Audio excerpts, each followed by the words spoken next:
Bonjour et bienvenue sur ma chaîne YouTube. Je suis Nathalie Clément, thérapeute pour enfants et pour bébés et personnellement maman de deux enfants de 7 et 5 ans. Aujourd'hui, j'ai envie de vous parler des dérives de la parentalité positive.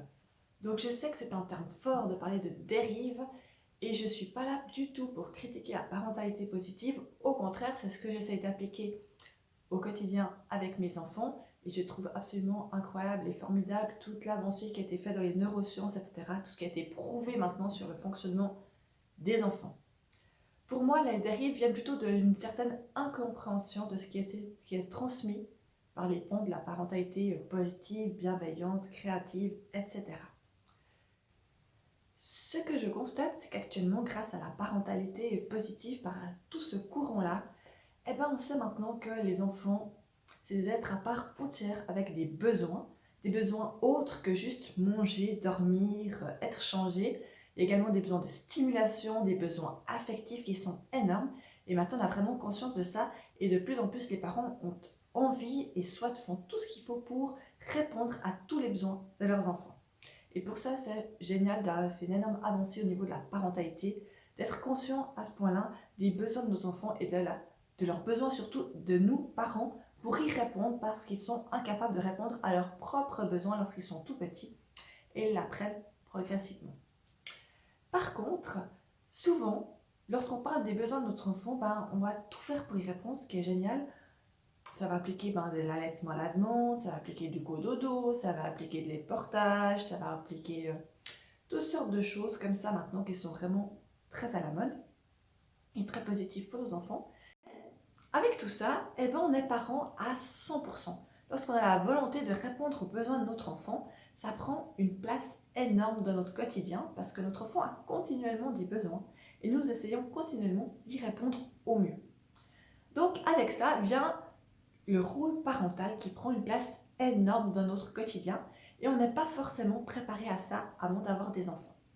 Et souvent, avec ça, on oublie que nous-mêmes, nous avons également des besoins et que nous sommes adultes, il n'y a personne qui va y répondre pour nous, c'est à nous de prendre soin de nos besoins à nous. Et lorsqu'on est 100% dans l'idée de répondre aux besoins de notre enfant, souvent, on oublie de répondre aux nôtres. Et je pense que c'est la dérive majeure de la parentalité positive actuellement.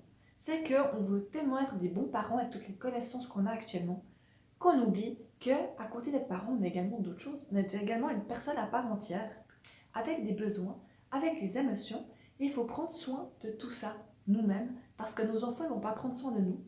Et parfois, malheureusement, quand on ne prend pas suffisamment soin de nous, ils vont essayer de le faire, et autant dire que ça va être hyper difficile pour eux à gérer, parce qu'ils vont être continuellement confrontés à leur propre échec.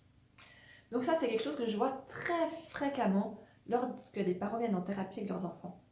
C'est que les enfants s'inquiètent pour leurs parents qui ne prennent pas suffisamment soin d'eux. Et ils aimeraient vraiment que leurs parents prennent davantage soin d'eux, parce que sinon, ils ont tendance à vouloir le faire à leur place.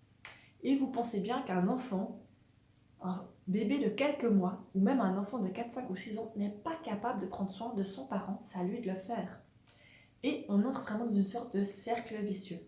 Lorsqu'en tant que parent, on oublie de prendre soin de ses besoins à nous, on est fatigué, on a moins de patience, on est sur les nerfs. Tout ça fait qu'on va peut-être être moins adéquat avec notre enfant. Du coup, on va culpabiliser, on va leur faire encore mieux. Donc, on va être stressé, on va être encore plus fatigué parce qu'on essaiera d'être 100% pour lui, être encore plus sur les nerfs parce qu'on voudra vraiment faire bien. Et on va entrer dans une sorte de cercle vicieux comme ça où on va être déçu de nous-mêmes et on va se culpabiliser. Donc je pense que c'est important de se rappeler d'une chose parce que lorsqu'on lit vraiment les livres de parentalité positive, créative, bienveillante, personne ne dit que le parent doit s'oublier. C'est juste l'interprétation qu'on en fait, qu'on a tendance à en faire. C'est un peu ce qui est le courant qu'on voit passer sur les réseaux sociaux, je dirais. Donc, n'oubliez pas que vous avez également des besoins et que votre enfant, ses besoins à lui, c'est essentiel que quelqu'un y réponde effectivement parce qu'il ne peut pas y répondre tout seul. Mais c'est pas essentiel que ce soit la maman qui y réponde. N'importe quel adulte peut y répondre. Alors je ne parle pas de tous les besoins, mais certains besoins, c'est un fait. Vous avez un réseau autour de vous. Vous avez un papa, vous avez des grands-parents, des parrains-marraines, des amis, des oncles et tantes. Vous avez des personnes autour de vous, une nounou, une babysitter, une crèche, qui sont là aussi pour prendre leur relais à certains moments. Et c'est essentiel de donner ce relais aux autres également pour que vous puissiez être aussi autre chose que parents. Et que vous n'oubliez pas vos autres rôles parce qu'ils sont essentiels à un bon équilibre. Et si vous avez un bon équilibre, eh bien vous serez encore plus adéquat en tant que parent. Et si vous avez de la peine à concevoir que quelqu'un d'autre puisse prendre soin de votre enfant, rappelez-vous que ce que vous faites, vous, sert d'exemple à votre enfant. Votre enfant, il va vous observer, il va grandir en essayant de faire ce que vous faites. C'est comme ça qu'ils apprennent à manger, c'est comme ça qu'ils apprennent à marcher, c'est comme ça qu'ils apprennent à parler. Mais ça fonctionne de la même manière en ce qui concerne les besoins et les émotions. Si vous prenez des temps pour savoir qu'est-ce qui se passe à l'intérieur, pour savoir comment vous vous sentez, votre enfant va le faire aussi spontanément parce qu'il vous verra le faire. Si vous estimez que votre enfant n'arrive pas à gérer ses colères, mais que vous n'avez même pas conscience que vous vous sentez en colère, c'est clair que votre enfant ne va pas pouvoir vous s'appuyer sur vous pour voir comment faire pour gérer ses colères. Même chose pour les besoins. Si vous ne prenez pas soin de vous, votre enfant va apprendre qu'il faut toujours donner aux autres et qu'il faut s'oublier pour pouvoir donner aux autres. Je ne pense pas que c'est ce que vous avez envie de transmettre à vos enfants. Donc montrez-leur l'exemple que pour pouvoir donner aux autres, pour pouvoir être adéquat, il est essentiel de prendre des temps pour soi.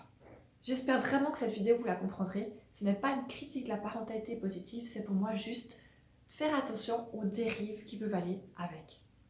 Merci beaucoup.